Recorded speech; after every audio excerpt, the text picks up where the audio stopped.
Elia's trench ship cut through the cold void of space like a blade.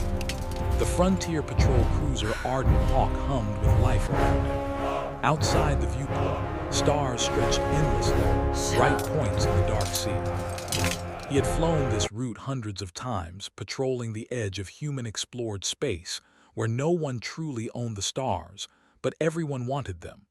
The alarm pinged sharply. "Unidentified vessel approaching fast," said Mara, his communications officer. Her voice was steady, but Elias knew her hands were tense on the console. Elias leaned forward. "Show me." The main screen flickered, revealing a small ship, sleek and jagged, unlike any human design. It moved erratically, firing bursts of energy that left trails of orange sparks. Behind it, a tiny figure floated in space, tethered to nothing, clearly struggling. Elia's stomach tightened. The figure was small, frail, and alive. "What is that?" Mara asked, her eyes wide. "It's some kind of alien craft, and that thing he's drifting." "Life pod," Elias said. He squinted at the readings. The figure's life signs were weak. "No, not a pod, that's a child." Mara's hand hovered over the warning console. "Orders, Captain," Elias gritted his teeth. His orders were clear: avoid alien conflicts unless directly attacked. But staring at the helpless child, he felt something older than orders. Human instinct, compassion. "Prepare rescue drones," he said. "I'm not leaving that kid out there." The drones launched, tiny mechanical insects with magnetic grips and repulsor thrusters. Elias maneuvered the ship closer, weaving past the rogue vessel's unpredictable blasts. Sparks struck the Ardent Hawk, shivering along the hull, but he ignored it. "Drones in position," Mara said. "They can grab the child, but the alien ship is closing fast." "Then we make it fast." Elias' hands moved over the controls. "Target the thrusters. Disable, don't destroy. I want that child alive." The rogue ship shuddered under the drone's interference.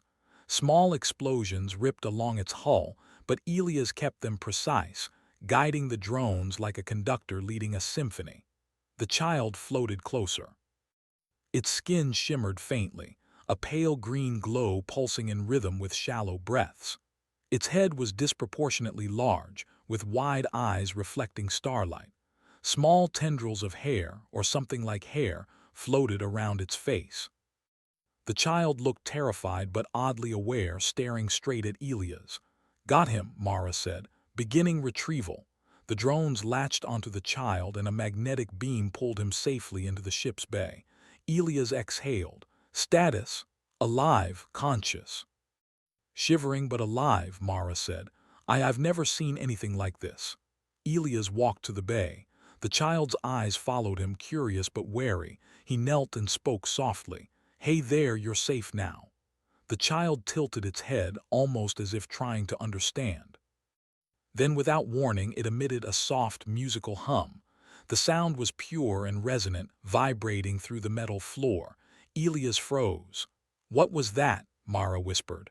"I don't know," Elias said, frowning. "But it's communicating, some kind of language." The hum repeated, longer this time.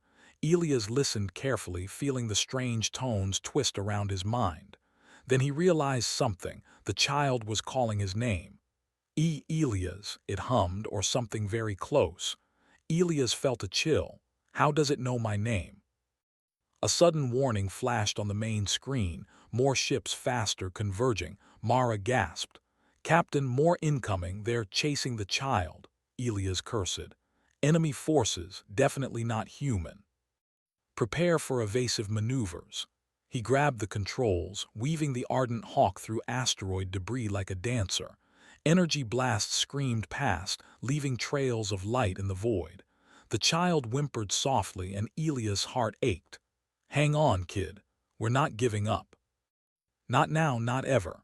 The rogue ships fired again, and a hit rocked the cruiser. Alarms blared. Sparks flew across consoles. Mara's hands flew over the panels, stabilizing shields. "Hull integrity dropping. If we don't jump, we're done for." Elias took a deep breath. He had one choice left: the experimental jump drive. It was untested for combat situations, risky beyond measure. If it failed, he pushed the throttle. Lights flickered. The ship shuddered. A high-pitched whine filled the cabin as stars stretched into lines of fire. Then with a violent lurch, the ardent hawk vanished from the pursuer's sensors. The cabin was quiet. Only the soft hum of life support and the child's resonant tones filled the space. Mara exhaled shakily. You did it. You actually did it." Elias leaned back, sweat on his brow. "We did it. The kid's alive, that's all that matters." He approached the child again. It had floated closer to him, its tiny hands reaching out instinctively. Elias knelt. "Don't worry, I won't let anything happen to you." The child hummed, louder this time. The sound seemed to resonate with the ship itself, making panels vibrate gently. Elias smiled faintly. "I guess you like me already." Mara frowned. "Captain, should we call Star Command? They'll want to know about this, everything." Elias shook his head. "Not yet, let's make sure we survive first." He looked out at the endless stars. Somewhere the child's people were already sending word. He didn't know if they would come as friends or enemies, but he was ready. Somehow he was ready. As night passed inside the ship's cabin, the child finally rested, leaning against Elia's chest. He felt a strange warmth, a connection he couldn't explain. Human and alien, two species in a fragile bond forged in seconds of crisis. The next morning, the communications console pinged again. A recorded message filled with alien tones flooded the cabin. It was formal, resonant, commanding, spoken in a language he did not understand, yet somehow seemed to recognize. Elias frowned. "Well, I guess we're not going home quietly." Mara's voice was low. "Captain, that voice, it's the Empire. They know, they've seen what we did." Elias glanced at the child, now sleeping peacefully, his heart clenched. "Then we've made our choice. No one hurts this kid. No one. Not while I'm alive." A shadow passed over the viewport. He looked out and saw a massive vessel, unlike anything humans had ever built. Its surface shimmered with strange energy, reflecting distant starlight like a jewel. Elias swallowed. "I think the game just changed." The child stirred, eyes opening and focusing on the distant ship. It hummed softly, almost excitedly. Elias felt a twinge of fear and hope at the same time. They know me. They're coming. And somehow they expect me to protect this child. Elias Trent, human pilot, rescuer, now faced a choice that would change his life, and possibly the fate of the galaxy. He tightened his grip on the console, determination blazing in his eyes. "I don't know what you are," he whispered to the child, "but if anyone dares touch you, they'll regret it." Outside, the alien fleet advanced, massive and imposing. Inside, a human and an alien child shared a silent promise: survival no matter what. The stars stretched on endlessly, and somewhere in that infinite darkness, a queen had already begun to take notice. The massive alien vessel loomed closer, dwarfing the ardent hawk. Its hull shimmered with colors Elias had no names for, a strange mixture of light and energy that made his eyes ache. Hundreds of smaller ships followed in precise formation, their designs elegant yet threatening.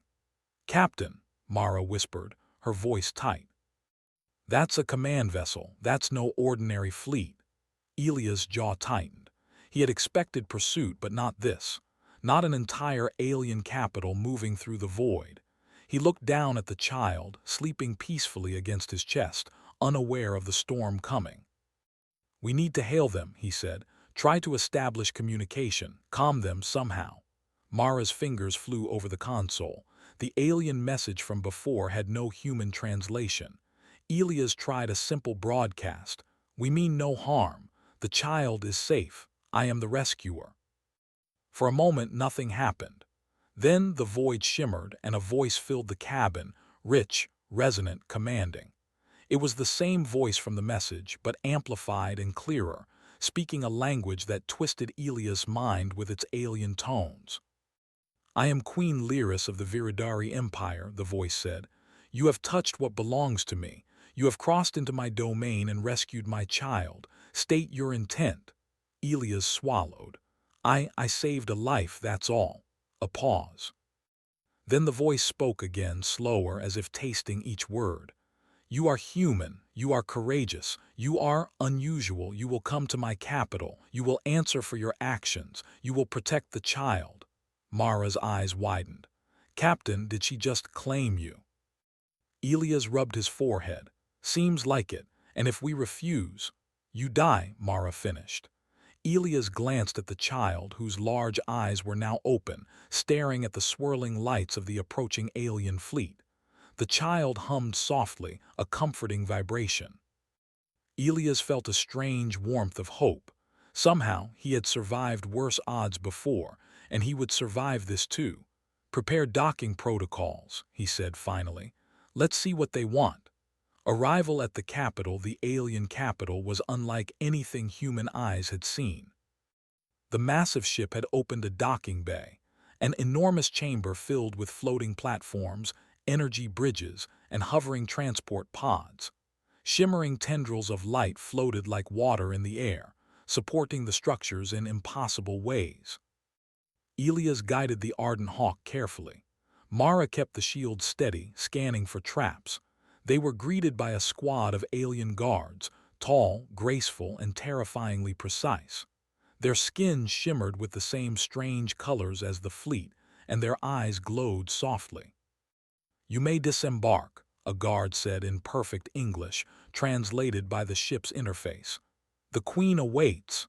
Elias gritted his teeth. He didn't know if diplomacy or caution mattered here. He stepped onto the first platform, carrying the child in his arms. The little being clung to him instinctively, humming a soft tune. They moved through the capital, floating bridges carrying them over depths that seemed to stretch into infinity. Every step was measured, every movement observed. Elias felt the weight of 100 unseen eyes. Finally, they entered a grand chamber. It was vast, more enormous than any building he had ever seen, filled with light, color, and strange, living architecture that seemed to breathe.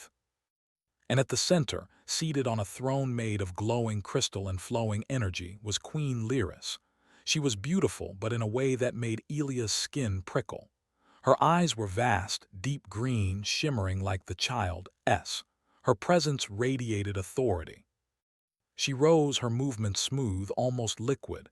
Elias Trent, she said, voice low but commanding. You have saved my child, for that you have my gratitude and my claim. Elias stiffened. Your claim? Yes, she said. By saving him, you have bound yourself to the child, to me. You will remain in my service, protect him, and learn the ways of the Viridari Empire.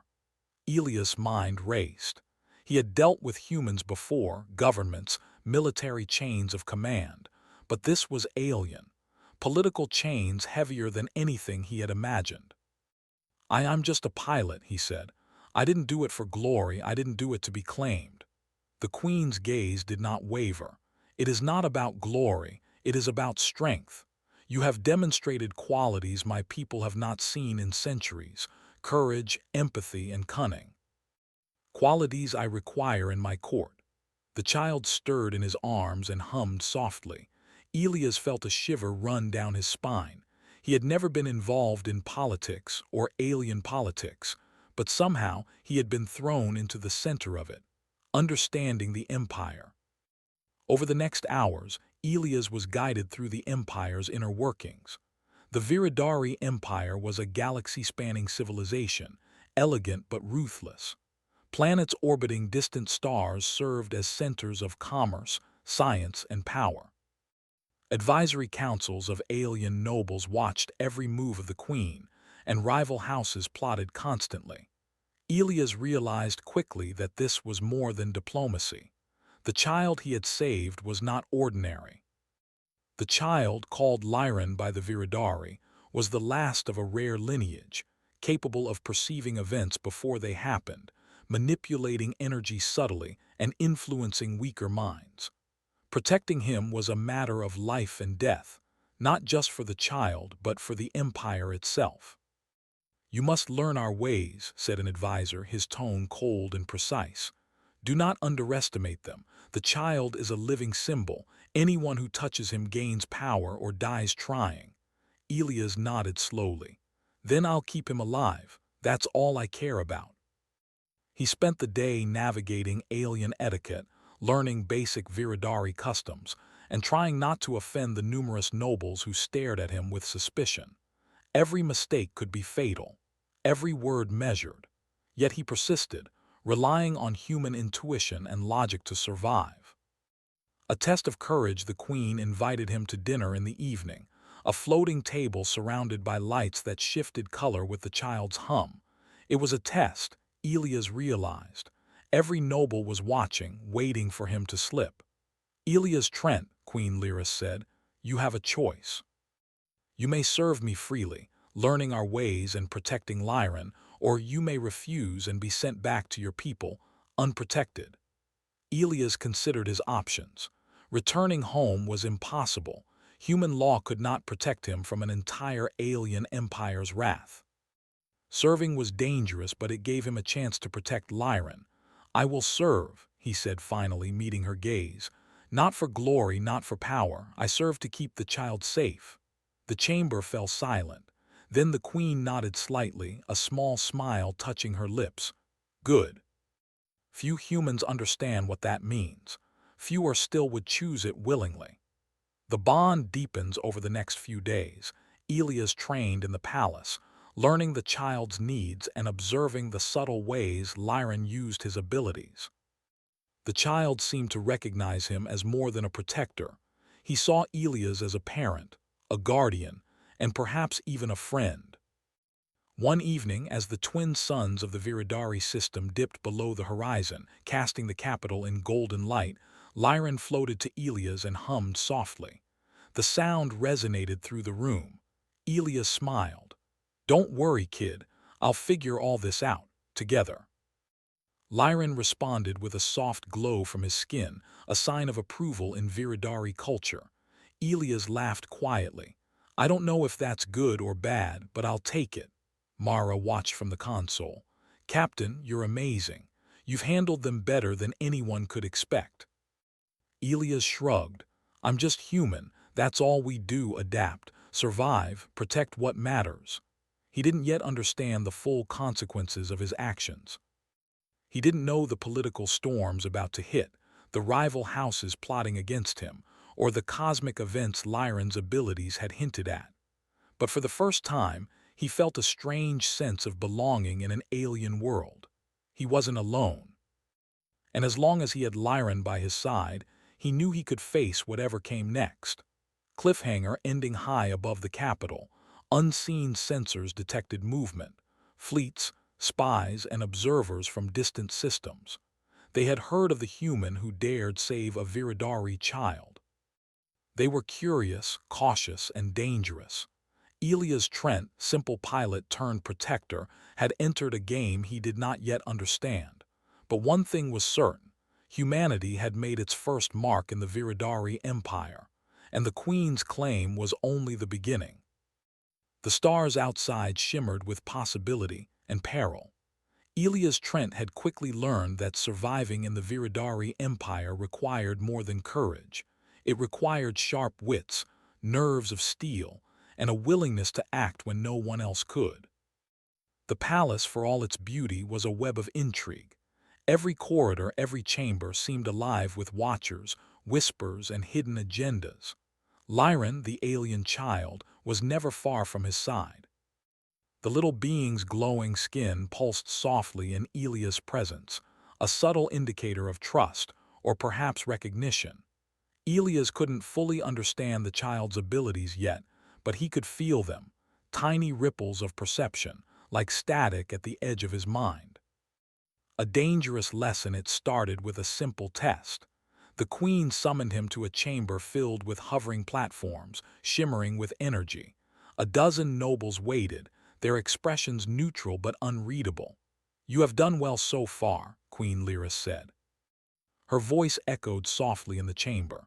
But you are far from ready. The Empire faces challenges you cannot yet comprehend. To survive, you must prove your understanding of our ways. An advisor stepped forward holding a sphere of light. This is the trial of insight. You will navigate these platforms which shift unpredictably. Only one mistake and the consequences will be unpleasant. Elias raised an eyebrow. Unpleasant how? The advisor ignored him. The platforms lifted and rotated. A soft hum filled the room. Begin. Elias studied the platforms. They were smooth, metallic, seemingly infinite. Each step caused subtle changes in their orientation, some rising, some tilting. The nobles watched in silence. He took a deep breath. All right, human style. He began moving, careful but decisive. Lyran hovered nearby, humming softly. It was as if the child's presence helped him anticipate the platform's movements. Each leap, each step required timing, balance, and intuition. The alien noble's eyes widened with surprise. Humans were rarely so adaptive. Halfway through, a platform tilted sharply. Elias grabbed a railing that wasn't there, but instinctively he twisted, using his body's momentum to land on the next platform. A ripple of shock ran through the audience. He reached the final platform. The trial ended. The advisor nodded slowly. Remarkable, few would survive. Elias exhaled. Thanks, guess I have human advantage, the queen smiled faintly. You are unusual, do not mistake this for favor. You have drawn attention from allies and enemies alike. The threat emerges. Days later, the first clear sign of danger appeared. Reports of a rival noble house plotting against Lyran reached the queen. They sought to remove the child and anyone protecting him, including Elias. You will accompany me on a diplomatic mission, Lyris said. You will observe, learn, and protect Lyran. You may not understand everything, but you will act. Elias didn't hesitate. Understood, protect him no matter what. They traveled to the floating city of Talaris, a hub of Viridari commerce and politics. Here, rival factions gathered openly, showing off wealth, influence, and power. Elias felt the tension immediately. Every conversation held a hidden edge. Every glance might hide a dagger, or worse. That night, an assassin tried to enter their chambers. Elias was ready. Using a combination of quick reflexes and human improvisation, he disarmed the intruder and prevented harm to Lyran. The child watched silently, humming softly, then let out a low glow that seemed to signal approval. Elias realized that Lyran's abilities went beyond simple perception. He could sense intent, emotions, even danger before it struck. Elias whispered to the child, "Looks like we're in this together. We'll survive, kid. Don't worry," learning to lead. Elias' days became filled with lessons on alien diplomacy, politics, and ethics. He found himself negotiating between rival houses, mediating disputes, and solving problems that aliens had struggled with for decades. In one instance, two noble families argued over control of a vital resource planet. Violence was imminent. Elias proposed a solution no one had considered, a joint management system with rotating leadership. The nobles hesitated, skeptical, but Elias' simple logic combined with his moral clarity convinced them. Queen Lyris observed quietly, "Humans rely on logic and intuition in ways our people do not. That is your strength." Elias nodded. Sometimes the simplest solution is the right one. Doesn't matter if you're human or Viridari. Lyran hummed softly at Elias' side. It was as if the child understood the lessons as well, glowing brighter with every successful negotiation. A cosmic vision. One evening, while Elias rested, Lyran floated before him, glowing intensely. The child's hum was stronger, almost urgent. Elias leaned closer. "You see something?" he asked. Lyran's eyes shimmered, focusing on some distant point. He emitted a complex series of tones. Elias, trained in pattern recognition, noticed a rhythm, a pulse, a warning. Suddenly, Elias understood. The child was showing him a vision, not of the present, but of a future threat. A cosmic force, vast and destructive, moving silently through the galaxy. Its path would cross both human and Viridari space. Elia's stomach tightened. We have to prepare. If this is true, no one is safe. Not humans, not Viridari, not even the Queen herself. Lyran hummed again, a low, warning vibration. Elias realized the child's abilities could be a key weapon or a target. He had to protect him at all costs. Betrayal in the ranks the next morning, a message arrived. A noble house had plotted an attack on Lyran's quarters. Elias acted immediately. He moved the child, set up diversions, and used human ingenuity to outsmart the attackers. The palace guards were baffled. They had trained for decades to anticipate threats, but Elias acted unpredictably, using improvisation that only a human could devise. The queen arrived after the danger was neutralized. She regarded Elias with new respect. You have proven yourself. You think like a human, but in ways that protect more than just yourself. You protect life itself. Elias shrugged, exhausted. I just do what I must. That's all humans ever do, adapt and survive, protect what matters. The child glowed faintly, almost like a smile. Elias chuckled quietly. Looks like we're both learning from each other, kid. The stakes grow higher. As the days passed, Elias realized the full scope of the challenge. The cosmic threat Lyran had sensed was approaching, and the Viridari Empire had its own rivalries to manage. Some houses sought to use the child's abilities for power, while others wanted to destroy him entirely. Elias found himself acting as protector, diplomat, and strategist all at once. Every choice mattered. Every mistake could cost lives. And yet, amidst all the danger, he found a strange sense of purpose. For the first time, he was not just a human pilot lost in space.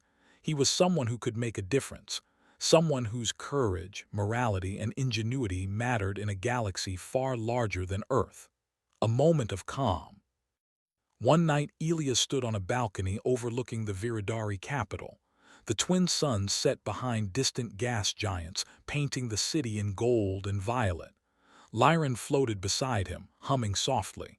You're not alone, kid, Elias said quietly. Whatever happens, I've got you. And somehow I think you've got me too. Lyran's glow pulsed gently, a silent affirmation. Elias smiled. In the heart of a dangerous alien empire, in the midst of plots, politics, and cosmic threats, he felt a connection stronger than anything he had ever known. He didn't yet know how the coming battles would unfold, or whether he could prevent the cosmic catastrophe Lyran had seen. But he knew one thing: he would not fail. Humans were survivors. Humans adapted. Humans protected what mattered, and Elias Trent was nothing if not human. The Viridari capital glowed under the light of twin suns, a jewel of civilization floating in space. But the calm beauty hid a growing storm. Alien fleets from distant systems were mobilizing, rival houses plotted in secret, and a cosmic threat, massive, unseen, and unstoppable, crept silently toward the galaxy. Elias Trent stood at the balcony, Lyran floating beside him. The child's glowing skin pulsed faster than usual, signaling urgency. Elias knew that whatever came next, failure was not an option. They're coming, he murmured. All of them. The enemies, the fleet, and whatever you saw, kid. Lyran hummed softly, a pattern of notes that felt almost like words. Elias studied it carefully, his mind racing. He could not speak the alien language fluently, but he could sense its meaning. Prepare, protect, act. Elias' hands tightened on the railing. Then that's what we'll do, together. The call to battle Queen Lyris summoned Elias to the war room. Holographic maps of the galaxy hovered above the table, showing human and Viridari fleets, enemy positions, and strange energy readings. You have led well so far, the Queen said, her voice calm but commanding. Now the real test begins. The cosmic threat Lyran sensed approaches. Your tactics, your courage, your humanity, they are vital. Without them, this empire and your species will not survive. Elias studied the maps. The threat was enormous, a massive cloud of energy moving faster than any known ship, destabilizing space around it, consuming matter and emitting pulses that disrupted communication and navigation. Entire fleets could be lost if caught unprepared. "How do we fight something that is alive in any way we understand?" Elias asked. Lyris's eyes glimmered. "You fight it like humans fight everything else, unpredictably, creatively, by surviving when others cannot imagine survival." Elias nodded. "Then let's survive." Forming the alliance over the next hours, Elias worked tirelessly with Viridari commanders and human representatives. He proposed unorthodox strategies, relying on movement, feints, and energy manipulation rather than brute force. The aliens were skeptical. Rigid tactics had ruled their empire for centuries, but Elias' clarity and decisiveness inspired confidence. "Humans act differently," one Viridari general muttered. "They see the solution we cannot." Elias' plan was daring. Instead of confronting the cosmic threat head-on, they would use Lyran's abilities to anticipate its movements, guiding fleets through unpredictable maneuvers, drawing the energy cloud into traps and channels the aliens had never imagined. Lyran hovered near him constantly, emitting subtle pulses of light and energy that helped him understand the cloud's path. The child's powers were growing, but he needed protection and guidance. Elias realized that in teaching Lyran to trust him, he was giving the Empire and humanity their best chance at survival. The battle begins. The fleets launched.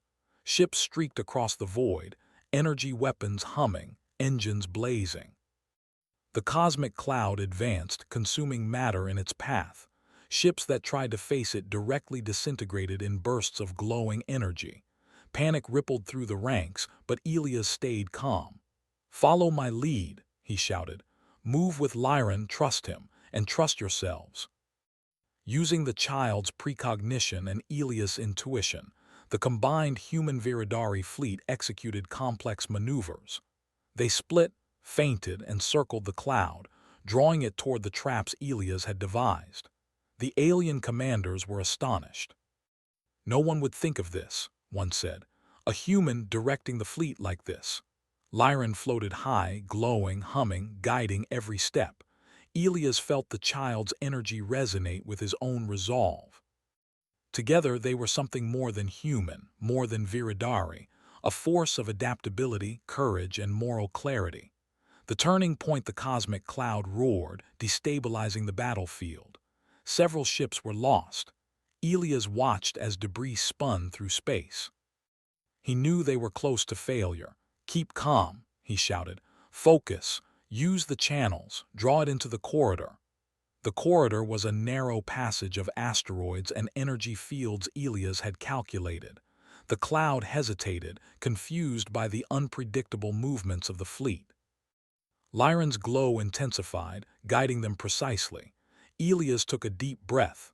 Now, energy pulses from the fleet combined with Lyran's powers, channeling the cloud's energy into a containment field. The cloud screamed, twisting violently, then collapsed inward on itself, neutralized, but not destroyed. The fleets cheered, but Elias' eyes were on Lyran. The child hovered near exhaustion, drained from using his powers so intensely. Elias reached out, holding him gently. "You did it, kid, we did it." Lyran hummed softly, glowing faintly, a sign of relief and trust. Elias smiled. "You're stronger than anyone expected. Together we can handle anything." Recognition and respect back at the capital, Queen Lyris awaited. She rose as Elias and Lyran approached, her expression a mixture of admiration and relief. "You have done what few could even imagine," she said. "You have saved this empire and your species. For that, you have my gratitude and the respect of every Viridari alive." Elias shook his head. "I didn't do it for respect. I did it to protect what matters. That's all humans ever do." The Queen smiled. "Precisely. That is why humans are extraordinary. You act with courage, empathy, and ingenuity. Qualities that even our most advanced civilization cannot fully replicate." A murmur spread through the gathered nobles. Whispers of "human hero" echoed as eyes turned to Elias and Lyran. Elias realized something. Humanity, small, distant, and underestimated, had earned its place in the galaxy, not through conquest but through compassion, cleverness, and courage. A new bond Lyran floated up to Elia's, glowing softly. He hummed a low, musical tone, a personal message of thanks, perhaps even affection. Elias chuckled quietly. "I guess we're stuck together, huh?" he said. "Queen's claim, cosmic battles, politics, and now this." Lyran pulsed brighter, almost like a smile. Elias felt a bond stronger than anything he had known. Human and alien, two species united by trust and courage. Mara, watching from the side, whispered, "You've changed everything, Captain. Humans are no longer outsiders. They are heroes." Elias nodded, looking out over the capital, over the fleets, over the stars themselves.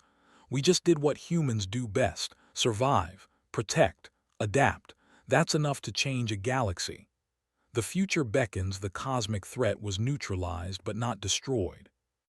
Elias knew they would face it again. The Viridari Empire had its own challenges, rival houses plotting, fleets to manage, and planets to protect. Yet humanity had proven itself. A single human pilot had altered the course of events, forging bonds, saving lives, and standing tall among the stars. Queen Lyris approached him. "Elias Trent, you have become more than a human in this empire. You are a symbol. And Lyran, your bond with him will shape the galaxy for generations." Elias looked at the child. "We'll face whatever comes next, together. That's all that matters." The Queen nodded. "Indeed, let the galaxy see humanity's light. Let them see what courage, compassion, and ingenuity can achieve."